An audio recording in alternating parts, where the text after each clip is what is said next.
السلام عليكم إخواني أخواتي الكرام المتابعين الأوفياء داخل أرض الوطن وخارجه. كنحييكم وكنجد بكم اللقاء في حلقة جديدة من حلقات القضايا الجنائية. في البداية لابد ما نعتذر على البارح، على الغياب ديال البارح، ولكن كانوا عندي شي التزامات وما كنت مسافر، داكشي علاش تغيبت البارح.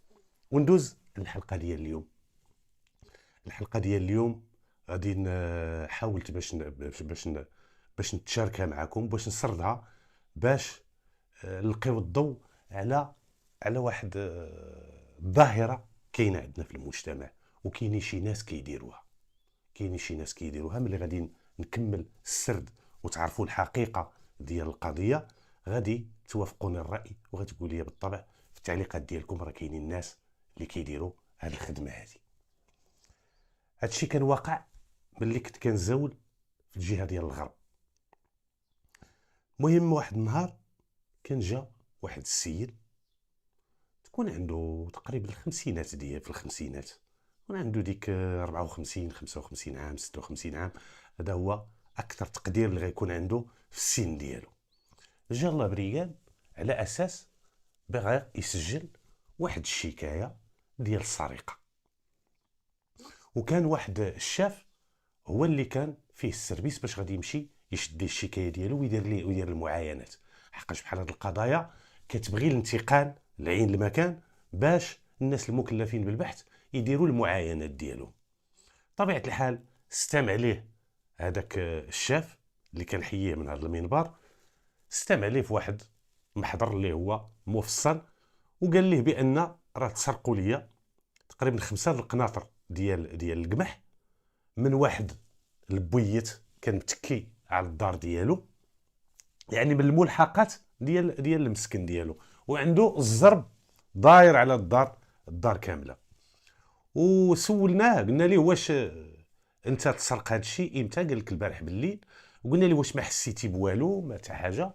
قال لك لا ما حسيت حتى بشي حاجه. علاش؟ قال لك لحقاش ما كنتش هذا المجرم ولا هاد المجرمين اللي داروا هذه القضيه هذه استغلوا الفرصه ديال، قال لك انا كنت غايب ما نعش في الدار، قال لك كنت مشيت عند واحد ولدي نزورو، قال لك بت عنده تما، قال لك حتى اليوم عاد جيت، قال لك اكتشفت هذا الامر هذا وجيت باش نسجل شكايه. هذا السيد للتوضيح، هذا السيد كان عايش غير بوحدو، كانت يلا توفات ليه الزوجه ديالو، وكانوا وليداتو كاملين كانوا خدامين، كانوا في الثلاثينات وفي المهم الاواخر ديال العشرينات، وكانوا كل واحد فيهم بدارو مستقل بوليداتو، وكان ميسر عليه الله على قد الحال، ماشي ميسر عليه الله بزاف ولكن على قد الحال. المهم عنده الفلاحه ديالو، عنده المسائل ديالو، عنده املاك ديالو بخير وعلى خير، ما خاصو حتى شي خير. استمعنا ليه، انتقلت. هذاك الشاف ما يمكنش يمشي بوحدو، خص يمشي معاه، لحقاش الدركيين والدوريات ديال الدركيين ما كاينش الدوريه فيها واحد، حاجه وحده فين كدار واحد محضر واحد اللي كيدار فيه واحد اللي هو لونيماسيون الدفن. فاش كيمشي شي واحد كيكون شي ميت كيكون الدفن، يمكن دير المحضر ديال لونيماسيون، ديرو جدارمي واحد يكون ضابط شرطه قضائيه. اما من غير داكشي اي حاجه اي محضر على الاقل 2 ديال العناصر، وخص يكون فيها يكون فيهم ضابط شرطه قضائيه. حنا كنا مشينا حنا بجوج ضباط شرطه قضائيه. داك الشيف انا قديم عليه، يعني انا هو مدير البحث، ولكن هو اللي كان مدخل القضيه عنده في الكارني ديالو الشخصي ديالو، الدفتر ديال التصريحات ديالو. انتقلنا ديمارينا الطوموبيل ديال السيرفيس وانتقلنا معاه، وكان في واحد الدوار قريب الله بريكاد، ماشي بعيد بزاف، ولا تكون تقريبا واحد 10 15 كيلومتر. انتقلنا معاه تما، وصلنا لقينا الدار. باش نوصف لكم الدار مبنيه بالسيمه بالمسائل من البني الحديث، وعنده واحد كراج، نقولوا كراج، عنده واحد الباب صغير ماشي بالبيبان ديال الكراجات الكبار، وهذاك البيت ولا نديروا ديك المكازه متكيه على الدار ديال هذا السيد اللي كيشكي. وكان الغريب في الامر هو ان هذيك البيت اللي كان قال لك فيه هذاك القمح الباب ديالو من الحديد. وملي مشينا اول حاجه تهرت الانتباه ديالنا بان قال لك راه كان القمح كان داخل تمايا، ولقينا بالفعل شي خناشي شي قناطر ديال القمح كاينين تما وديال الشعير، لقيناهم تما بالضبط. ولكن واش هذاك الشيء اللي كان ولا تهزات شي حاجه؟ قلنا ليه هو شحال؟ قال لك ما عرفتش بالضبط، يا 3 يا 4، ما عرفتش شحال من القنطار اللي مشى ليا. المهم على اكثر تقدير قال لك 4 القناطر. وكما قلت لكم الحاجه اللي ثارت الانتباه ديالنا هو ان ما عايناش اثار الكسر على هذاك الباب ديال ديك المكازه. وهذيك المكازه ما عندها حتى شرجم، مسدوده. كاين الباب هو اللي كاين، الباب ما مسدودش، ما ودي عفوا ما مهرش. يعني الا كانت هاد الجريمه هادي يعني شي واحد اللي حل بالساروت، ما استعملش العنف، ما استعملش الكسر. المهم درنا المعاينات ديالنا، حاولنا نديروا الرفع ديال البصمات، ما عايننا حتى شي بصمه تما اللي نقدروا نهزوها ونقدروا نستغل. تعاوننا في هذا اللغز ديال هذه القضيه هذه. درنا تصاور لحالات الامكنه، درنا واحد العمليه تمشيطيه تما حدا الدار ديالو، هاك ما نلقاو شي حاجه اللي تقدر تفيدنا ولا عندها علاقه بهذه القضيه اللي كنبحثوا فيها. ولكن هذه العمليه هذه ما عطات حتى شي نتيجه. ومن بعد ما استمعنا ليه ودرنا المعاينات ديالنا، درنا الاتصال بالنيابه العامه، لحقاش هذه جنايه، بالسيد الوكيل العام المختص ترابيا، وعطانا التعليمات بالتعميق ديال البحث قصد الوصول الى الجاني او الجنات. هادو هما التعليمات. السيد سولناه قلنا ليه واش كتهم شي واحد، واش عندك شكوك في شي واحد، واش؟ قال لك لا والو ما كاينش. من بعد استمعنا للجوار، الجيران اللي حداه، لحقاش هو قال لك ما كانش. استمعنا للجيران، ملي استمعنا للجيران كاع دوك الناس اللي كانوا حدا، كان واحد 3 ديور، استمعنا لمواليهم، حتى واحد فيهم ما عطانا شي معلومه اللي تقدر تعاوننا في هذا البحث هذا. كلهم قالوا لك بان ما عندهم حتى شي معلومه، سمعوا حتى شي حاجه وما شافوا حتى شي حاجه. وقال لك بالخصوص الا كانت اقترفت هذه الجريمه ديال السرقه في وقت متاخر بالليل، يعني واحد الوقيته معطله في الليل، يعني قال لك راه ما غاديش نشوفوا، حنا راه كنخدموا الفلاحه ديالنا وكنعسوا معيانين، ما كنسمعوا حتى حاجه وما كنسهروا ما والو. سولناه واش كيتهم شي واحد ولا؟ قال لك ما كنوجه الاتهامات ديالي حتى لشي واحد. مشى في حالته على اساس اننا الابحاث راه غتبقى ساريه، وغادي نعمقوا الابحاث وغادي نبقى نسولوا لعل وعسى نوصلوا لشي حاجه. المهم استمعنا، خدينا مجموعه ديال التصريحات تما في الدوار من غير الناس اللي جيران ديالو. كانوا شي شبان مشكوك فيهم، كانوا ما كينعسوش بالليل، لحقاش كنعرفوا الناس اللي ما كينعسوش بالليل. مثلا ملي كندوروا بالليل راه كنتلاقاو معاهم في الدوريه الليليه، فاش كنديروا دوريه ليليه وكندوروا في الدواور وسميتو، راه كاين الناس اللي كتلاقاه اليوم وتلاقاه بعد غدا وتلاقاه في السيمانه الماجيه، ديما وقت ما جيتي ل 11 2 الليل كتلقاه كيتعسك في الدوار. هادوك كاملين استمعنا لهم، واللي عندهم سوابق في السرقه استمعنا لهم للاستئناس. استمعنا لهم، قالوا لك اودي، قلنا لهم واش عندكم شي علاقه بهذه السرقه؟ كلهم نكروا واكدوا بان ما عندهم حتى علاقه. ولكن ما غاديش ناخذوا الاقوال ديالهم راها صحيحه وراه كيعطيونا الحقيقه. يعني تحرينا في البرنامج اليومي ديالهم. هذيك الليله اللي تقترفت فيها الجريمه فين كانوا ناسين؟ هاد الناس اللي استمعنا لهم واللي مشكوك في الامر ديالهم، هاد الناس كاملين اغلبيه ديالهم كلهم قال لك باتوا في الديور ديالهم. استمعنا للوالدين ديالهم، اكدوا الاقوال ديالهم. بطبيعه الحال الوالدين راه غايقول لك، راه طبيعي غادي يقولوا لك راه نعسوا واخا ما نعسوش، ولكن كنقلبوا في شي حوايج اخرى. اش من ساعه دخل، اش تعشيتوا البارح، اش كليتوا، فين كان جالس هو، فين كان جالس تتسولوه هو وتسول العائله ديالو باه امه. لا تلقى شي تناقضات، يعني راه ماشي غير غادي يضرقوا عليه يقول لك راه بات هنا صافي. كاين حوايج اخرى، اسئله اخرى، وكاين جزئيات علاش كتسول، راه باش الا كان الكذوب يبان. ولكن ما بانت لنا حتى شي تناقضات من خلال اخذ ديال التصريحات ديال الوالدين ديال هاد الناس هادو. وبذلك كيتبين بان التصريحات ديالهم الى حد ما كانت صحيحه، وكانت عندنا كان عندنا شبه يقين بان هاد الناس هادو ما عندهم حتى علاقه بهذه السرقه. ولكن شكون اللي غادي يدير هذه السرقه هذه؟ شكون اللي غادي يرتكبها في واحد الدوار ما كيجيش ليه البراني؟ يعني البراني الا دخل تما راه كيتعرف، وما يقدرش البراني يزعم يدخل الدوار الا ما زعموش شي واحد اللي هو ولد البلاد وكيعرف البلاد. وبقات الامور غاديه هكا. دازت واحد 3 ايام، جا هذاك السيد اللي شكا قال لك اودي راه عندي شي معلومات. هاد المعلومات اللي عندك اشنا هي؟ عيط لي داك الشاف قال لك اودي هذا اش كيقول تهم واحد جوج ديال الشبان من الدوار، ماشي من هذوك اللي استمعنا ليهم. وهاد الجوج اللي تهم استدعيناهم وبوانتيناهم، لقينا بان ما عندهمش سوابق، ما عمرهم تشدوا، ما عمرهم تورطوا في شي حاجه، ودرنا عليهم تحريات قبل ما نستدعيهم. توصلنا من خلال التحريات بانهم شبان داخلين سوق رسوم كيعاونوا والديهم في الفلاحه وما فيهم مشاكل، وما عمرهم ما جبدوا شي مشكل، وما عمرهم جبدوا ولا تاروا الانتباه ديال السلطات الامنيه تما. استدعيناهم بطبيعه الحال لحقاش السيد كيوجه لهم الشكوك ديالو، كيتهمهم. واي واحد، كاين واحد القاعده في الشرطه القضائيه في الابحاث هكا تتقول لك بان توت بيرسون سيتي دوا تاتر اوديسيوني، يعني اي واحد تذكر في البحث خصك تستمع ليه، خصك تاخذ الاقوال ديالو. استمعنا ليهم نكروا اي علاقه عندهم بهذه القضيه هذه، وتيطيروا مساكن السماء وينزلوا وكا عباد الله. احنا راه ما عندنا حتى علاقه، وراه هاد السيد هذا بغى يتهمنا هكاك ظلما وعدوانا.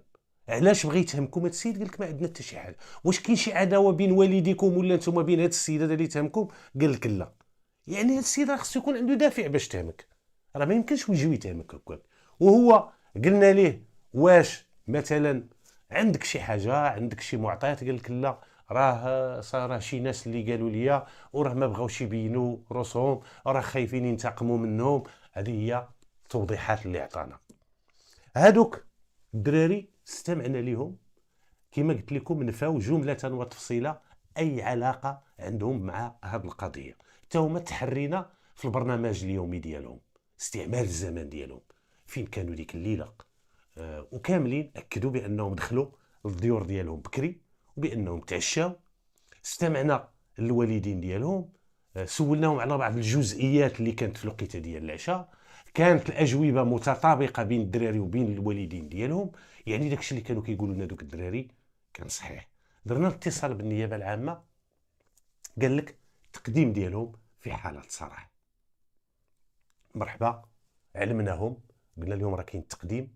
بعد ما درنا لهم تفتيش في الديور ديالهم، هذيك العمليه ديال التفتيش ما عطات حتى شي نتيجه ايجابيه، وما لقينا عندهم لا قمح لا شعير لا حتى شي حاجه، لقينا حتى حاجه اي حاجه عندها علاقه بهذه القضيه اللي كنبحثوا بها ولا شي حاجه اللي مخالفه القانون. وكانوا هاد الوليدات هادو كانوا ساكنين مع والديهم ماشي مستقلين. المهم بقاو غادي يتقدموا، درنا معاهم واحد التاريخ تقريبا شي 3 ايام ولا 4 ايام، قلنا لهم راه غادي يكون التقديم، وعلمناهم بالساعه ديال التقديم، وعلمنا ذاك المشتكي حتى هو قلنا ليه راه غادي تقدم، حتى خصك تحضر الوقيته ديال التقديم، راه غادي يبغيك السيد الوكيل العام. قال لك مرحبا. درنا معاهم المهم هذاك الموعد قبل من بحال قلتي اليوم غادي يتقدموا لي النهار اللي قبل. حتى عيط لي داك الشاف اللي كان دار هذا البحث هذا، ولكن كنت انا معاه داخل معاه، انا مسؤول لحقاش انا هو مدير البحث، لحقاش انا كنت تقديم عليه. المهم عيط لي قال لي يا خويا حجي اش كاين راه جا هذاك المشتكي وراه جاب لي واحد التنازل كيتنازل لدوك الناس. كيفاش تنازل؟ قلت لي ما تشدش عنده التنازل ما تشدوش عنده، لحقاش كانت فيا طبيعه انايا. تنازل كاين حالات فاش نقدر نشدو، ولكن بحال هاد المسائل هادي قلت ليه التنازل يمشي يديه غدا راه غادي يتقدم، يمشي عند الوكيل العام وتما يعطيه التنازل. حنا التنازل ما نشدو عنده حتى حاجه، الله يعاون. قول لي يمشي في حالته، مشى في حالته، ما شديناش من عنده التنازل، مشى. المهم تنازل لهم دوك الدراري، ودوك الدراري ما كان عندهم حتى شي حاجه وما عندهم حتى شي قرائن اللي كدينهم، ما لقينا حتى شي قرائن اللي كدينهم، ما كاينش شي اثباتات اللي كانت ضدهم، يعني غير مجرد شبهه وجهها لهم واتهامات ما مبنيه على حتى شي حاجه، حتى شي اسس صحيحه. والنيابه العامه بغات باش تاكد قال لك التقديم ديالهم هادشي اللي كان. مشى داك الدوسي تقتل، الله يعاون دوك الدراري ما تشدوش، رجعوا في حالتهم لحقاش ما كانتش شي حاجه اللي كما قلت لكم شي قرائن ضدهم، رجعوا في حالتهم بقاو كيمارسوا الحياه العاديه ديالهم. دازت الامور مشات، دازت تقريبا شي 4 شهور ولا 5 شهور. واحد النهار عاوتاني كيجي نفس الشخص المشتكي، السيد اللي شكا جا عاوتاني رجع. علاش بغى يسجل الشكايه؟ سجل الشكايه ماشي انا اللي كنت شديتها ليه، كان شدها ليه واحد الدركي، شدها ليه داك الدركي، ولكن كنت ملم بالمسائل ديالها، كاع الحيثيات ديالها والظروف ديالها كنت ملم بها. سمع ليه وجاي يدير شكايه باش بان قال لك شي وحدين رماو لي السم لوسط الدار، وسط داك الزرب، لحقاش كانت عنده الدار هنا وكان واحد الزرب داير ليه على الدار وكانت الجرده وكانوا عنده حشاكم الكلاب كانوا عنده، وقال لك اودي راه رمى لي شي واحد شي طروفه ديال اللحم. مشى داك الشاف، مشى داك الجدارمي معاه هو واحد الشاف، مشاو داروا المعاينه ديالهم، صوروا داك اللحم، هذاك اللحم كان فيه مرمي فيه السم، تهزوا هذوك العينات، تهزوا عينات من داك الدواء ومن داك اللحم، ومشاو للمختبر ديال الدرك الملكي، مختبر ديال الابحاث الجنائيه. استمعوا ليه عاوتاني واش كتهم شي واحد، قال لهم راه كنتهم واحد السيد، تهم واحد الشاب عاوتاني من الدوار. جابوه الدركيين، استمعوا لذاك الشاب، هذاك الشاب ذكر جمله وتفصيله كاع الاتهامات اللي تهموا بها هذا السيد هذا. قال لك هذاك وكا عباد الله تا هو هنا، تا هو دار واحد البحث دقيق ومعمق خصوص هاد الادعاءات باش كيتهموا هذا السيد هذا، ما تبت على ذاك السيد حتى شي حاجه. ودار المهم الاتصال بالنيابه العامه، التعميق ديال البحث وانجاز المسطره على شكل معلومات قضائيه. هادشي اللي كان في هذه التعليمات. مشات هذاك الدوسي، ما عرفتش الحيثيات ديالو كيفاش كمل، حقاش ما كانش عندي، ما عرفتش كيفاش كملت القضيه. غير المهم الحاجه المهمه هو ان ذاك الدري اللي تتهم ما تشدش حتى هو، دازت عليها تقريبا ما يزيد على عام. وكان هذا السيد هذا دائم تردد على لابريغاد، كتيجي ديما لابريغاد من الوجوه المألوفه لابريغاد، ديما الا ما جاش هو على غرضه كيجي مع شي واحد. انا شحال من مره تلاقيت معاه تنقول ليه الشريف هذا راه ماشي قصير باش تجي معاه، صافي هو راه عنده راه كبير، راه في عمره 40 عام، كيجي مع واحد عنده 40 عام ولا يقول لك وراه ما تيعرفش، وراه وي انت هذا ما كيعرفش، راه حنا غادي ناخذوا ليه الشكايه ديالو، غادي نوريوه الطرق ديالو، نوريوه حقه، ونوريوه كلشي. انت ما تجيش لحقاش انت ما عندك حتى دخل في هذا الشيء. شحال من مره كنت كنقول ليه شي واحد باغي يشد شي شهاده السكنه ولا يجي معاه فكاش الشاف هذا، اودي واش هذا زيزون؟ واش انت نائب ديالو؟ واش انت محامي ديالو؟ والسيد الا بغى حاجه ويجي الراسو ويقولها، انت ما دخلوك، شكون انت باش من صفه انت كتجي؟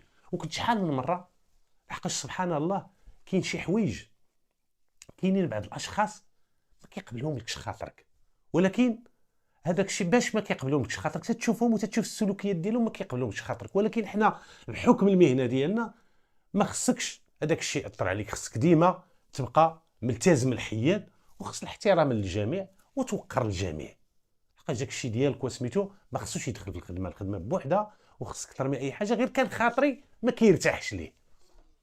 المهم تنشوفو كندير منه ديما سبحان الله، قسما بالله الا كنت كنشوفو كنت كندير منه. المهم شحال من مره قلت لكم هذاك السيد من الوجوه المألوفه، غير يجي لابريغاد، داز شي عام تقريبا، داز شي عام. واحد النهار غادي يجي يدير شكايه باضرام النار، شي واحد قال لك شعل ليه العافيه في واحد العشه. مرحبا، كان انا هو اللي كنت غادي نشد ليه الشكايه ديالو، كنعرفو خلاص كما قلت لكم، واحد اللي معروف عندنا كنشوفوه ولا بدا ما تشوفو مره ولا جوج في السيمانه في لابريغاد.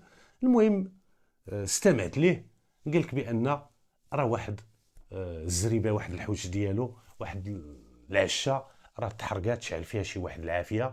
قال لك وراه كون ما دخلت وطفيت وسميتو راه كان غادي يشد ليا في الزرب، وكانت غتمشي ليا الدار، وكان هادي. استمعت ليه، من حقه باش ناخذ ليه وباش نشد ليه الشكايه ديالو، شديت ليه الشكايه ديالو. المهم اتصلت بالنيابه العامه في شخص السيد الوكيل العام، عطيته المعطيات اللي عندي، وعطاني التعليمات الانتقال لعين المكان لاجراء المعاينات وتعميق البحث، وفتح بحث في القضيه في النزيله، وربط الاتصال الا كان اعاده ربط الاتصال بالنيابه العامه الا كان شي جديد. من هما التعليمات اللي شديت، وانتقلت معاه انا وواحد الدركي، انتقلنا على اساس باش نديروا المعاينات ديالنا. وصلنا لقينا واحد المربع صغير هو فاش شعلات العافيه كانوا شي عواد تما، ماشي شي حاجه، ما كايناش شي قيمه وما كاينش شي خسائر اللي هي كتسوى الفلوس، ما كانش شي خشب وشي خش هو اللي تحرق، ولكن العافيه كتبقى عافيه.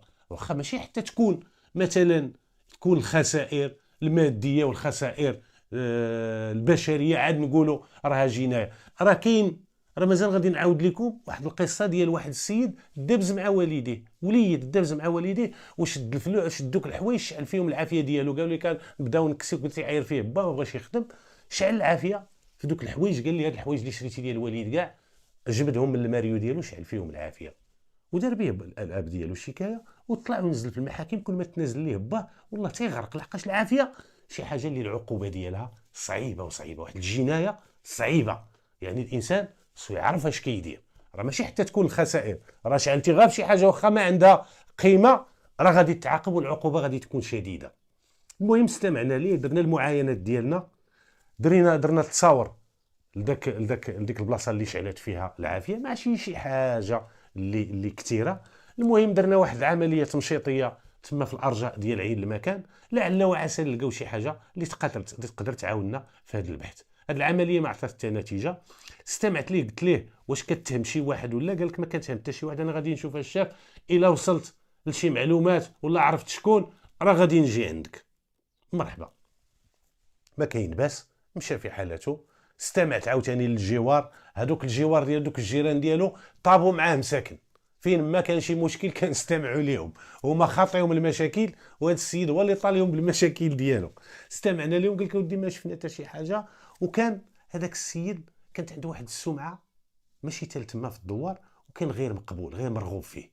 الناس كانوا كيتهربوا منه بالاذى ديالو، كانوا كيهربوا منه، كانوا كيتفاداوه، وحتى واحد ما كيبغي يتصادم هو وياه، كيقولوا هذا راه ما عندوش الحدود في الاذى، راه يقدر يدير لنا شي كارثه، ما عندي ما ندير به. يعني الانسان تيمشي تيشوفوا ليه تيبدل الطريق، ما عنده ما يدير به.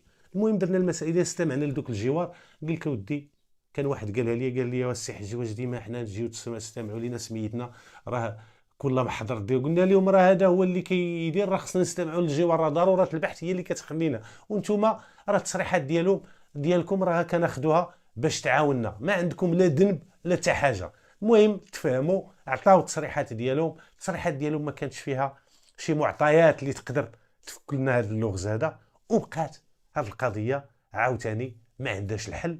استمعت، حاولت، درت التحريات، ولكن من خلال التحريات توصلت لواحد الحاجه، توصلت بان داك السيد ما صافيش،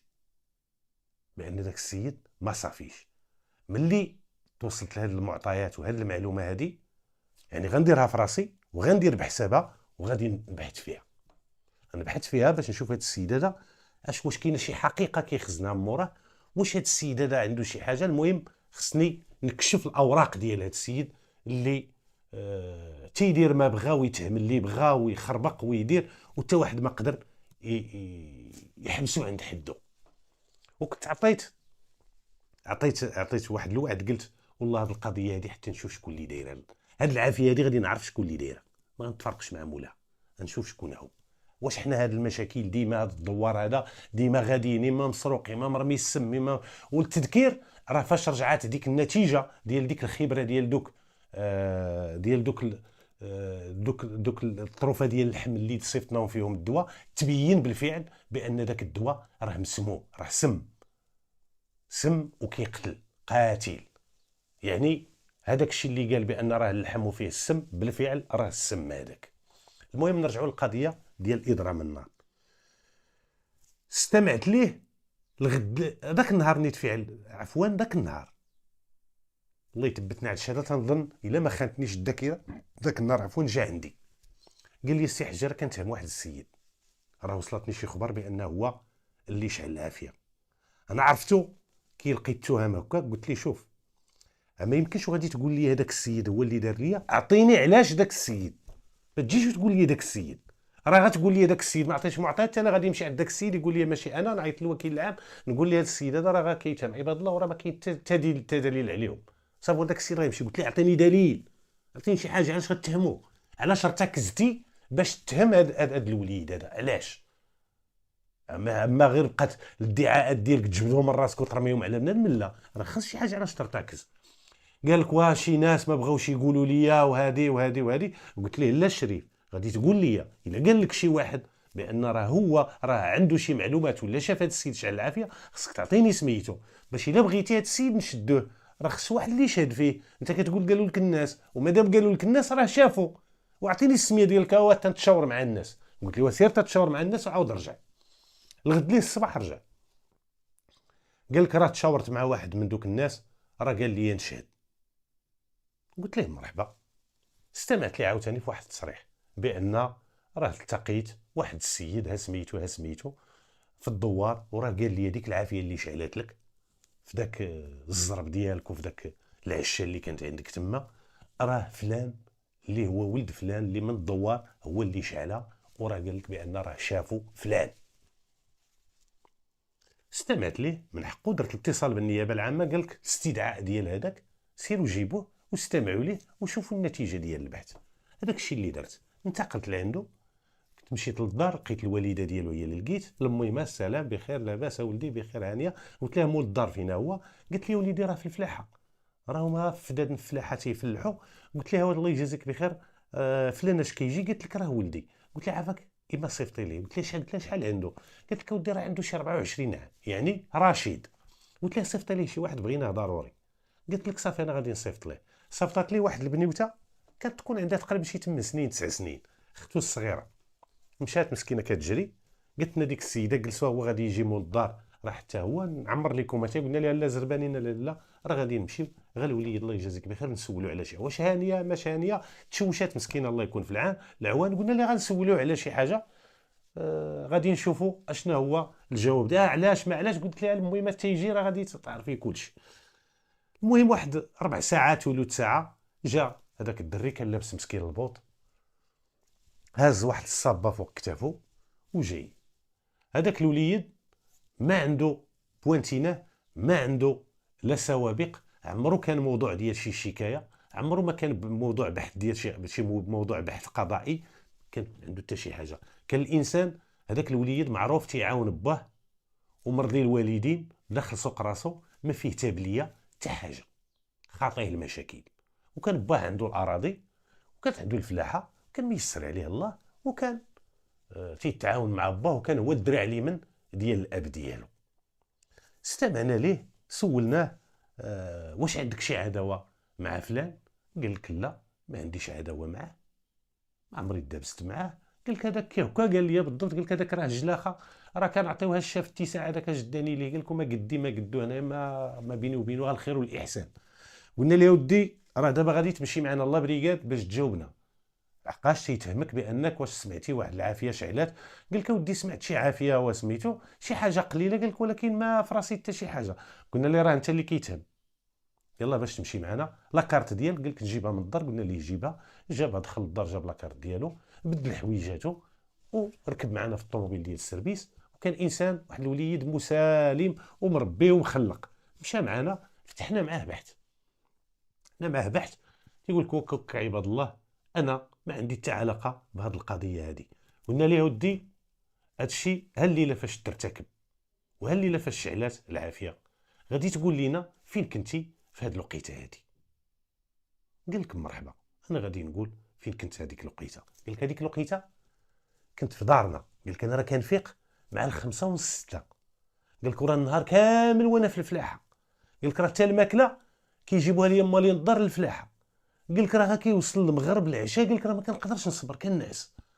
قال لك وراه نعست. قال لك والدي استمعنا الوالدين ديالو كاملين اكدوا لنا بان ولدهم راه دخل الدار كالعاده، وراه ما كيتعطلش ولدهم، راه ما كيفوتش المغرب في الدار، وما فيه تابليه، ما تيكمي ما تيشرب ما حتى حاجه. وتاكدوا ملي سولت في دوك الجزئيات باش تعشيتو فين كان جالس الوليد، فين كان جالس با، فين كنتي جالسه انت، فين اختو فين كانت جالسه. المهم تحريت في هذه المسائل كامله لعل وعسى نلقى شي تناقضات، ولكن ما بانت لي حتى شي تناقض، ما بان لي حتى شي حاجه. كانت تصريحات كانت متطابقه بحال داكشي اللي قال الدري، اللي قال الاب، اللي قالت الام ديالو. درنا الاتصال بالنيابه العامه. بعدا قبل ما نديروا الاتصال بالنيابه العامه مشينا عند داك هذاك السيد، هذاك الشاهد اللي قال لنا راه غادي يعطيكم التصريح ديالو. مشينا لعنده، لقيناه حتى هو، جبناه الله بريقاد، قلنا غتمشي معنا الله يجازيك بخير نستمعوا لك كشاهد في واحد القضيه. قلت مرحبا ما كاينش مشكل. مشى معنا لاكارت ديالك، استمعنا ليه، قلنا له ودي راه عيطنا لك، راه فلان اللي شكا واحد دار واحد الشكايه ديال اضرام النار في واحد العشه ديالو، راه قال لك بانك انت قلتي ليه بان فلان هو اللي شعلها، وراك شتيه. هادشي اللي قال شتيه بعينيك، يعني انت شاهد عيان على واحد النازله، على واحد الجنايه، على واحد الجريمه ديال اضرام النار، اضرام النار العمدي. المهم الاخر قلت ليه شوف نقول لك واحد الحاجه قبل ما ناخذ التصريحات ديالو، قلت ليه شوف نقول لك واحد الحاجه، راه العافيه هادي، راه جنايه هادي. انا واحد الحاجه نقول لك، راه ماشي تقول لي راه شتو، راه غادي ناخذ بالاقوال ديالك، راه شتو وغادي نبحث حتى انت من موراك ودير الله قدامك. وراه العافيه راه العقوبه ديالها راه فوق 10 سنين الفوق. دير بحسابك واحد السيد الا كان داير نبغيك تكون راجل وتحضر الخوف ديال الله فيك وتقول لي شتو فلان، وقلت له غنجبد معاه ستيلو وغادي يمشي يتربى، قلت له ولكن ما نبغيش الظلم، راك انت شاهد غتعطي التصريح ديالك. وهنا اللي تذكر نفتح قوس بالنسبه واحد النصيحه للزملاء المزاولين، كاين اللي كيدير مثلا فاش كيدير المحضر كيستمع لواحد كيدير ليه الشاهد الاول الشاهد الثاني ولا الشهاديك، راه هذاك خطا متداول. خصك دير ليه المصرح الاول المصرح الثاني. واحد انت كنقولوا ليه بان شاهد ما كنطلقوا عليه وما كيكون عنده قانونيا هاد الصفه ديال شاهد تكون عندها صبغه قانونيه حتى كيأدي اليمين في المحكمه، عاد كتولي كنقولوا شاهد. اما عند الضابطه القضائيه كنقولوا ليه مصرح ماشي شاهد. المهم قلت ليه المهم انت تعطي التصريحات ديالك، الا شتي هذا السيد نبغيك تقول لي شتو، ولكن الا ما كنتي غير رامي عليه الباطل. شت السيد ملي قلت ليه هذه المسائل هذه ولا تراجع، قال لي شوف الشيف انا ما شتوش. قلت له وشنو؟ راه السيد تيقول لك بانك راه قلتي ليه راه شتو.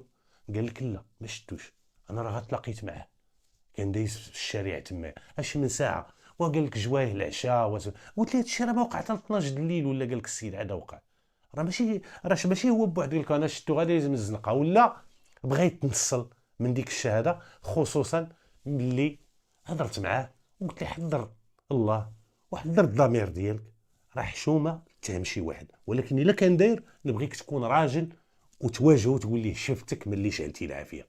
قال لك لا ما شتوش. درنا الاتصال بالنيابه العامه، قال لك التقديم ديال هاد الناس هادو مرحبا. درنا معاهم تقديم في حاله صراح، غيتقدم هاد الوليد اللي متهم وغيجي معاه هذاك المشتكي وهذاك الشاهد حتى هو. علمناهم بالتاريخ والساعه ديال التقديم امام السيد الوكيل العام، وقلنا لهم السيمانه الماجيه ان شاء الله على بلا ما توجد المسطره ويوجد المحضر. قال لك صافي مرحبا. دازت شي ايام تقريبا، واش مازال ما وصلش التاريخ ديال التقديم، جا عندي هذاك الشيباني هذاك السيد عاوتاني المشتكي، سلام السي حجي سول عليا في البرياد لقاني كنت سيرفيس خارج، عيط لي الجدرمي اللي بيرمانونس، سلام حجي كي داير اخويا بخير هانيه الصحه لاباس الحمد لله كي داير مع السيرفيس بخير فين راكم؟ قلت ليه فين راني قال لي راه كاين واحد السيد كيسول عليك هنا في البرياد. قلت ليه شكون؟ قال لي فلان. قلت ليه هذاك هو اللي عنده الشكايه ديال اضرام النار، اش بغاش حب الخاطر هذاك راه عندهم التقديم صافي راه علمتو على التار. قال لك لا راه بغاك. قلت له قول لي تسناني تنكمل سيرفيسي غادي نجي، بغا يمشي تيرجع ها الساعه ديك 4 د العشيه ولا غادي نكون تما. قال لك صافي غنقولها ليه. دخلنا حنا تقريبا شي 4 بين 4 و5 د العشيه، دخلنا الطوموبيل ديال السيرفيس للكراج، جيت لقيتو جالس قدام لابرياد. سلام سي حجي لاباس بخير لاباس. ضرب لواحد القب ويجبد واحد الجوا حلو. قال لي قلت ليه اش داك هذا الشيء؟ قلت ليه هذا، قال لي هذا راه سميتو راه التنازل. كيفاش التنازل؟ تنازلتي لهم كتقول لي ما نطلقوش ما نديرش، كيفاش قلت لي التنازل؟ الله يجازيك بخير ما غاديش نشدو من عندك، غادي تمشي تديه غالب نهار تقدموا غتديه عند السيد الوكيل العام، ما غاديش نشدو عندك انايا، غاكون هاني. انا راه ما نشدش التنازل في هذه المسائل. ملي تمشي تقدم ديك الساعه في المحكمه قول لهم انا راه كنتنازل على هذا الشيء، ويجمعوا يطويو داك الشيء ولا يشوفوا واش غيديروا لي. حنا راه كنوصلوا غير القفز للفران، لا اقل ولا اكثر. وهذه عاوتاني نفتح قوس نفتح باش نشرح هذه المساله هذه للجمهور الكريم، بان كاين اللي كيقول لك طلقوه جدارميه ولا طلقوه البوليس وشدوه البوليس. غير باش نقول لكم البوليس والجدارميه الضابطه القضائيه ما كتشد ما كتطلق، كتنفذ التعليمات ديال النيابه العامه. النيابه العامه هي اللي كتطلق، هي اللي كتشد. لحقاش حنا كنا الضباط ديال الشرطه القضائيه كيخدموا تحت الامره ديال النيابه العامه وقضيه التحقيق بطبيعه الحال، وهادو ضباط سامون ديال الشرطه القضائيه، وحنا ضباط ديال الشرطه القضائيه. يعني هما الرؤساء ديالنا، هما اللي كيعطيونا التعليمات، وهما اللي كيديريجيونا في الابحاث اللي كنباشروها. المهم قلت ليه ما نشدش، غادي تديها سميتو. ملي جاب داك التنازل ولات عندي القضيه، قلت هذا عنده شي حاجه. كيفاش هذا كيشكي؟ انا غير ملي دابا هذاك الشيء اللي داز قدامي 3 القضايا كيدير فيهم التنازل. ديماريت طوموبيل ديال السيرفيس، عمرنا شي وراق داك السيرفيس اللي خرجنا، ديت الواجب ديالي، قلت لقائد المركز غادي نمشي على ود هذاك نسول على داك السيد اللي كان دار الشكايه، اللي كان ولدو راه كان تتهم في القضيه ديال اضرام النار. قلت له غادي نمشي نشوف داك الدري ونرجع. وقلت له هذا راه كنديروا ليه وكنضربوا معاه تماره حتى كيجيب لنا التنازل، هذا راه تحت من راسو شي حاجه. كما قلت لكم ما قبلوا ليش خاطري سبحان الله. مشيت انا وداك الجدارمي، مشينا لعند الدار ديال داك السيد اللي كان مشتكى به. السلام لقيت عاوتاني الام فينا سميتو، قالت لك راه كاينين في الدار. عيطات ليهم خرجوا بجوج، كانوا كيديروا كاسكروط، يلاه دخلوا مساكن من تماره. سلموا عليا بخير لاباس، دخلت شربات، قلت لهم لا راه غادي نمشي. قلت له اش درتو مع داك السيد؟ قال لك اودي راه درنا التنازل. قلت له كيفاش التنازل؟ واش مشيتي رغبتيه؟ شنو واش بيناتكم؟ قال لك السي حجي واش ما كتعرفش هذاك شنو هو؟ قلت ليه شنو هو؟ قال لي هذاك السيد راه سميتو راه الفلوس راه كيدير هاد الشكايات وكيبتز بهم عباد الله السي حجي. قلت له هادشي علاش ما كتقولوش لينا؟ قال لك راه الناس كيخافوا منه، حتى واحد ما كيقد يهضر. قال لك راه عنده المعارف وعنده. قلت له اش من معارف عنده؟ اش من معارف بغا يكونوا عنده؟ وقولوا لنا هاد المساله هادي باش نديروها حتى حنا في روسنا. قلت له انا دابا كون ما جيتش عندك انت ما تجيش عندي تقول لي هاد المسائل. هادشي راه مخالف للقانون. باش بدا يدير الشكايات وبدا يبيع ويشري فيهم، قلت هادشي راه مخالف للقانون. قلت له اش درتي معاه؟ قال لك اودي راه عطيته 4000 درهم باش دار لي التنازل. عطيتيه 4000 درهم قدام من؟ كاينين شي شهود؟ قال لك لا ما كاين لا شهود لا حتى شي حاجه، راه عطيتها لي غير بيني وبينه السي حجي. قلت لي واه هنا رونتيها. قلت لي علاش ما تقولش لي بان راه باع وشرا معاك؟ علاش ما تعيطش ليا ولا تجي لا برياد من اللي دار معاك قول لي اش كاين؟ قلت له ونديروا ليه الفخ ونشدوه. حقاش واحد كيتهم عباد الله بالزور وبالباطل وبدا يبتزهم يبيع ويشري معاهم ويجي يدير لهم التنازل، حنا دايرنا وسيله باش كنبتزوا الناس. يعني الوسيله باش كيبتز الناس هما حنا. قلت له راه ما غاديش نسمح ليه انا باش غادي يبتز بيا الناس. قلت له هادشي راه خصك تقولوا لي. قال لك هادشي اللي كاين ما كان حتى شي واحد. قال لك لا والو بيني وبينه، مشينا درنا التنازل. قال لك راه حتى سنه التنازل اللي قاليزاه قال لك هو شادو في يديه وانا شاد الفلوس. قال لك عطاني التنازل عطيته 80,000 ريال. باش غادي نثبت هذه القضيه هذه ما كاينش. مشاو تقدموا امام انظر السيد الوكيل العام، عاوتاني كان دار التنازل ديالو. داك السيد نيت اصلا ما تابت عليه حتى شي حاجه، غير الناس كيخافوا. وقلتها لي، قلت له اش غتعطيه 80,000 ريال؟ اشنو اللي بان على ولدك؟ قلت له حتى الشاهد راه ما اكدش بان راه ولدي. علاش كتبيع وتشري معاه؟ علاش كتبيع وتشري مع الناس؟ وهذا نداء. واحد شكا بيك ويجي يقول لك لا وندير لك التنازل بالفلوس راه هادشي مخالف للقانون. راه تبلغ به ويديروا ليه الفخ، راه يشدوه يمشي يتربى. لحقاش ما دارتش الشكايات باش غتبيع وتشري بهم، دارت الشكايات باش تشد حقك الا كان حقك ضايع لك. اما باش تبدا تبتز بها الناس راه كتولي هنا خارج الاطار القانوني، يعني راك مخالف القانون وخصك تمشي تتربى. ولكن بحال هذا السيد قلت ليه غدير لي شكايه، اجي يقول لي راه بتزني قدام من عندي 80,000 ريال. قال لك لا سي حجي خليني بغيت نفك. الدري كان مسالم شافي حالته، ما قدرنا نثبتوا عليه حتى شي حاجه. مشى دازت عليها مده. جا واحد النهار عاوتاني باش يسجل شكايه على السرقه ديال الدجاج. داك شي واحد نقز ليا وراه دا ليا الدجاج. قلنا ليه الدجاج راه كيغوت. واش ما سمعتيش الدجاج شحال ديال الدجاجات دات لك؟ قال لك دا ليا 2 دجاجات اللي دا ليا. راه بنهار راه ماشي بالليل. هادي ما ربما ما عرفتش لقيت انا واش كنت في الدار تما معاه. قلنا له ودي الدجاج راه تيبدا يعوق، راه الدجاج راه تيبدا يغوت، راه كيدير الصداع. راه الا بغى واحد براني يدخل لا سمي العشا ديال الدجاج باش يشدو، راه مول الدار ضروري ما غيسيق الخبار. قال لك ربما دخلوا ما كنتش انا. شكون عاوتاني وكيدير ديما هذيك الخطه ديال ما عرفتش شكون، تيمشي يومين 3 ايام حتى كيفيزي شكون ويجي يقول لك فلان باش يمشي تمشي تستمع ليه انت. الناس كتخاف وغادي يمشي عاوتاني يتباع ويتشارى معاه ويدير ليه التنازل. هاد القضيه هذه كان شدها واحد الشاف. قلت ليه اودي اش دار معايا، اش دار معايا، اش دار معايا، داك راه كيبيع ويشري بينا. الله يجازيك بخير، انا غادي ندير معاك هذا المحضر. قلت له غادي نتبعوا هذا السيد هذا. استمعنا ليه، درنا ليه الانتقال، ما لقينا ما نعاينو، ما مهرس حتى حاجه. واحد التشابول، واحد الكوخ ديال الدجاج ما مهرس ما حتى حاجه. قال لك من هنا منين فين دخلوه هزوا ليا، واش نقزوا؟ قال لك ربما راه نقزوا ودخلوا لداخل عندي. الله اعلم شكون هما، الله اعلم ما الله اعلم. درنا التصاور لداك الشيء، درنا المعاينات ديالنا، ما لقيناش شي حاجه اللي نقدروا نستثمروها باش تعاوننا في البحث ديالنا، وجينا في حالتنا. عاوتاني الغد ليه جا قال لي اودي راه سمعت من عند الناس فلان ما فلان. مشيت انا وداك الشاف قلت ليه هذه القضيه غادي نديرها انا وياك، واي حاجه غادي تعلمني بها الله يجازيك بخير. قلت ليه هذا ما غاديش نطلق منه. مشينا عند داك السيد هذاك الوليد، استمعنا ليه، تكون عنده شي 19 عام ولا. استمعنا ليه حتى هو وكا عباد الله، راه ما ديت ما شفت ما ريت ما هادي، والله الا كيتهمني، والله الا كيدير ليا، والله هادي والله هادي. المهم استمعنا ليه حتى هو، ما عندنا كي نديروا ليه، خصنا نستمعوا ليه. مادام اتهموا خصنا نستمعوا ليه، خصنا نثبتوا البراءه ديالو ولا الادانه ديالو.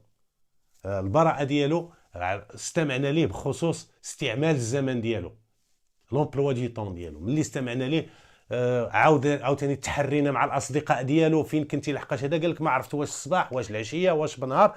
هذاك النهار اللي وقعت الواقعه، هذاك اللي مشتبه فيه وهذاك اللي مشتكى به، ملي فاق الصباح قلت ليه ملي فاق الصباح حتى الغد ليه، فاش فقتي عاود غتقول لي مع متلاقيتي فين كنتي منين جيتي. عطانا استعمال الزمن ديالو، الاشخاص مع نتلاقى، فين كنت في هذه الساعه، فين كنت في هذه الساعه.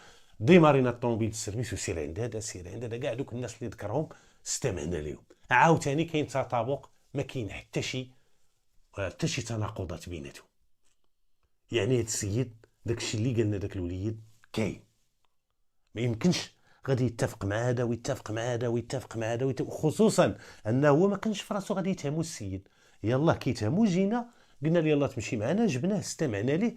يعني ما كانش متفق مع هاد الناس ولا شي، ما يمكنش يتفق معاهم. وكاينين ناس كبار تلاقى معاهم شافوه، كان واحد مول الحانوت قال كان عندي واحد مول القهوه تيجلسوا عندي، واحد الكافي مور تما تيجلسوا فيها، قال لك شتو كان جالس مع الاصدقاء ديالو كاملين، قالوا مالين دارو، قال لك راه كان في الدار بالليل.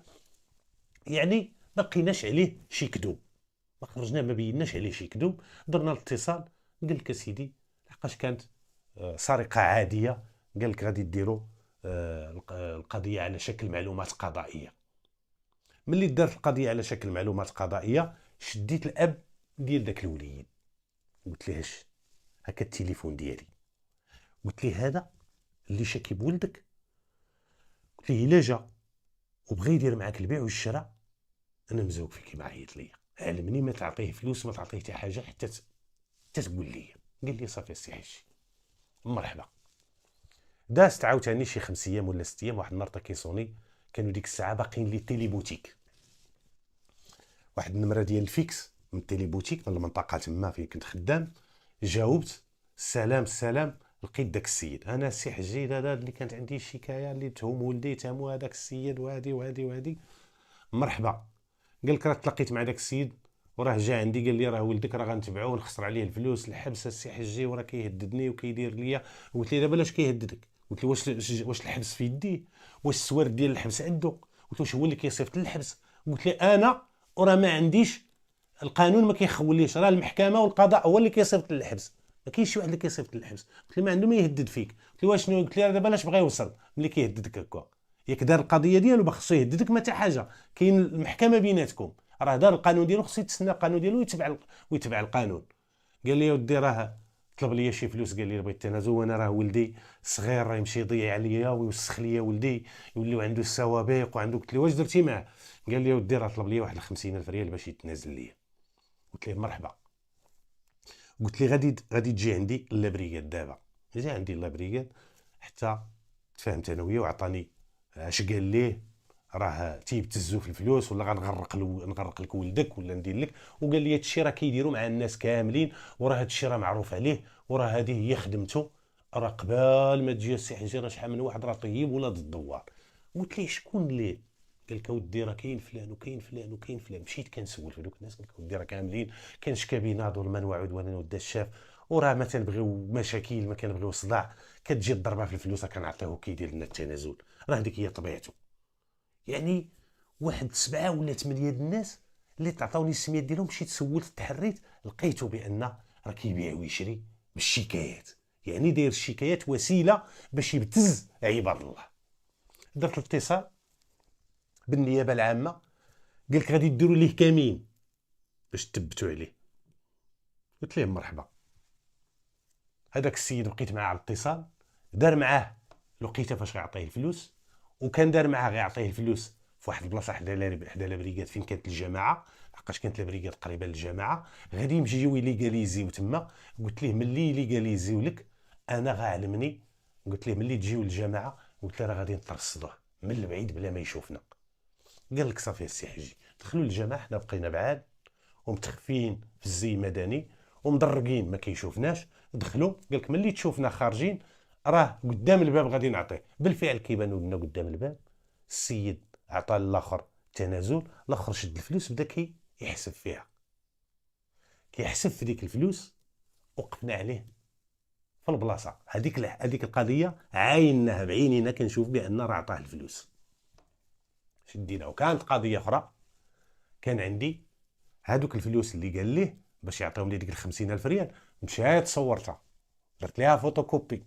من غير فوتوكوبي عاينا هاد القضيه، عايناها بالام ديال الاعين ديالنا، يعني معاينه مباشره شفناها من غير ذاك الدليل. وقفنا عليه، شدينا دوك الفلوس، درنا اتصال بالنيابه العامه، قال لك ديوه سدوا عليه.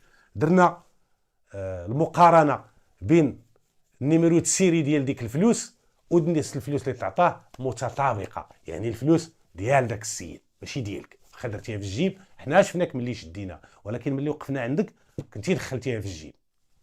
وهاد الفلوس ها فوتوكوبي ديالها دابا انت كتبتز عباد الله. درنا الاتصال بالنيابه العامه، قال لك الوضع ديالو تحت التدابير ديال الحراسه النظريه، لحقاش كيبتز عباد الله عن طريق الشكايات. اش درت؟ تحجز ذاك المبلغ المالي اللي غادي يمشي هذاك كوسيله اثبات للمحكمه، غادي نعطيوه مقابل اشهاد للسيد رئيس كتابات الضبط. وغاداك الفلوس مازال غادي ترجع لذاك السيد الضحيه، الاب ديال ذاك المشتكى به، مازال غادي ترد ليه المحكمه. ولكن دابا راه محجوز، لحقاش هذيك باش غتثبت عليه ونعطيو ديك فوتوكوبي ديال الوراق باش تثبت عليه بان ديك الفلوس راه ما ديالوش. المهم فتحنا بحث، استمعنا ليه، هذه كاين فيها التلبس، ما عنده ما ينكر. استمعنا للسيد اللي راه بتزني ودار ليا وفعل ليا وراه طلب ليا. مشيت عند الاخر مولا سميتو مول العافيه اللي تتهم ولده، قال لك حتى هو 80,000 ريال عطيت للسيد. ها علاش باش يدير ليا التنازل. نط قلبت كاع قبل ما نكون جي انا تما، حاولت نقلب، جبت تقريبا شي 26 شكايه اللي داير 26 شكايه تقريبا في ظرف واحد 5 سنوات. هادشي غير اللي جبت، خلي داكشي اللي ما جبتش. ملي جبت دوك الشكايات مشيت عند مواليهم كاملين، استمعت لهم. قال لك اودي بالفعل راه شكا بينا، راه شكا ليا بولدي، كاين اللي كيشكي به هو النيت مباشره. قال لك راه داير هاد القضيه وكيبتزنا وحنا ما قادين على مخزن.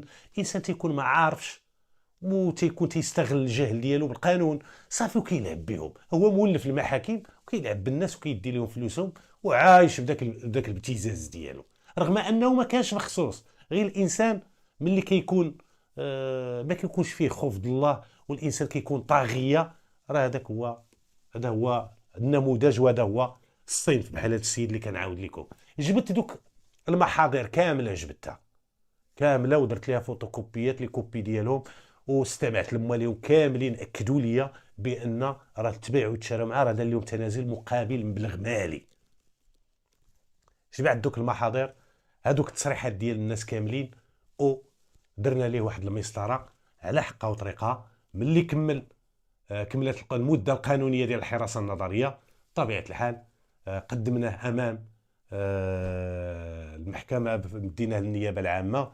ملي مشى للنيابه العامه امام انظر السيد وكيل الملك، اللي بعد الاستنطاق ديالو اعترف جمله وتفصيلا. كاينين الناس اللي كيعترفوا وتاكدوا بان راه ابتزوا مده من عندهم فلوس، وهما كتار. غير المحاضر اللي جبت 26 محضر، خلي داكشي اللي قديم ما تنعرفو. قال لك الناس راه كان تيمتهن هذه القضيه منذ قدم الزمن، وهو داير هذه القضيه هذه. قال لك راه كانوا شي وحدين اللي كانوا كيعاونوه في هذا الشيء وكيتهلا فيهم واسمي. قال لك اودي طاح فيك انت، ما بغيتيش دير معاه. قلت له انا والله واخا وزني ذهب، والله واخا وزني ذهب، ما يمكنش نمشي معاه في الظلم باش شي حاجه كحله نردوها بيضاء. ما يمكنش. ولا واحد ما داير والو تشد انت ديك 80,000 ريال تعطيني منها 30 ولا 40,000 ريال ونبرك على الاخر يمشي ظلما وعدوان، وكاين الموت كتسنانا. انسان ماشي من داك الصنف، وما تربيتش على داك الشيء. والقناعه عطانا الله القناعه، وديما كنا كندعيو يا ربي عيشنا ما عندناش وما خاصناش، والله يحشرنا مع الضعفاء. هذا هو الدعاء ديالنا، والحمد لله كان حاضر فينا الخوف ديال الله، وما كنا كنتبعوا ما كنتشراو الضمير ديالنا ما كنبيعوش، الحمد لله. وكاينين مجموعه ديال العناصر في جهاز الدرك الملكي كنعرفهم شخصيا، ناس اللي كيخافوا الله، ناس فحقاش كاين البعض اللي كيجمع جدربيه كلهم دادا. لا يا اخي، التعميم لا. راه اي بلاصه كنقولها لكم، واي ميدان راه فيه الخايب والمزيان، وراه في ولادك راه فيهم الخايب والمزيان، وفي عائلتك راه فيهم الخايب والمزيان، المحيط ديالك الاصدقاء ديالك راه فيهم الخايب والمزيان. راه هادي راه البشر هذه الطبيعه ديالو راها مبنيه على الثنائيه ديال الخير والشر. هذا هو الانسان. المهم كاين اللي كيخاف الله ما كيبغيش يبيع، كاين اللي كيشوف غير الدنيا وكينسى الاخره. كل واحد وتربيته، كل واحد والتكوين ديالو. المهم درنا ليه ديك المسطره، قدمناه، استنطقوا. كاين ادله كدينو، وكاين تصريحات ديال 26 واحد من غير هذاك اللي تشد بحال التلبس. وشدينا بحال التلبس كيبيع ويشري مع السيد باش يدير ليه التنازل. المهم دار ليه السيد وكيل الملك الايداع، حقاش عنده هنايا راه عنده تبليغ عن قضايا وعلى جرائم رغم العلم بعدم وقوعها. حقاش ملي استمعت ليه وكوانسيتو هادشي كامل اللي قال لنا، اعترف بان راه غير سيناريو كيديروا. ما كاين اللي سرق ليه لا قمح، ما كاين اللي سرق ليه الدجاج، حتى هذاك السم هو اللي رماه لراسو. يعني هاد المسائل كلها كيفتعلها باش يتهم الناس باش يبتزهم. يعني عنده راه كيعلم بواحد الجريمه رغم العلم بعدم وقوعها. كاينه الادلاء معطيات خاطئه، كاينه اهانه الضابطه القضائيه، كاينه الوشايه الكاذبه، كاينه الاتهام بالباطل. المهم عنده بزاف ديال المشاكل. مشى دارت ليه هذيك المسطره، دار ليه الايداع. راجل الملف ديالو في عده جلسات، وفي الاخير كان صدر في حقه واحد الحكم اللي هو نهائي، حائز لقوه الشيء المقضي به، اللي هو 2 حبسا نافذا. وتهنى منه الدوار. والله الا جاو عندي الناس قسما بالله تيبوسوا لي الراس، تيقول لي السي حجي ما فكيتينا من واحد الطاغيه كان داير علينا باربو هنا في الدوار. راه حتى واحد ما تيقدر يقربو، حتى واحد ما هادي. والانسان هاد القصه هادي تقاسمتها معكم باش الانسان ياخذ منها العبر. راه تبدا تتهم الناس بالباطل وتبدا تبتز الناس، راه واحد النهار غادي تحصل، وواحد النهار غادي تودي. وعاوتاني رساله للناس، واش كتعرف راسك ما داير والو؟ علاش يبتزني؟ علاش نعطيه الفلوس؟ ويكون ايماني قوي بالقضاء. وإلا كانت ما كايناش شي حاجه اللي كديني وعندي اثباتات بانني ما دايرش، علاش نمشي نعطيه الفلوس؟ ما نعطيهش. راه هاد الضعفاء ولكن هو كان تيختار وكينتقي الضحايا ديالو بعنايه. كيمشي عندك الناس اللي كيخافوا ما عندهمش تجارب في المحاكم وعندهم الفلوس، عندهم فلاحه، عندهم الفليسات باش يتباع ويتشرى. ما كيمشيش عند واحد مقرد ولا واحد معيط حتى هو اكثر منه، لا. كان تينتقي وتيختار الناس اللي كيختار. الله يهدي ما خلق، الله يدينا على طاعه الله. والانسان خصو يبدا يحضر خوف الله، خوف الله. وفي نفس الوقت هذه رسالة للزملاء المزاولين باش يبداو يديروا اتونسيون بحال هاد الاصناف هادو. راه كاينين والله الا كاينين اصناف عايشين بهذا الابتزاز، كيبداو يتهموا الناس بالباطل ويبتزوهم.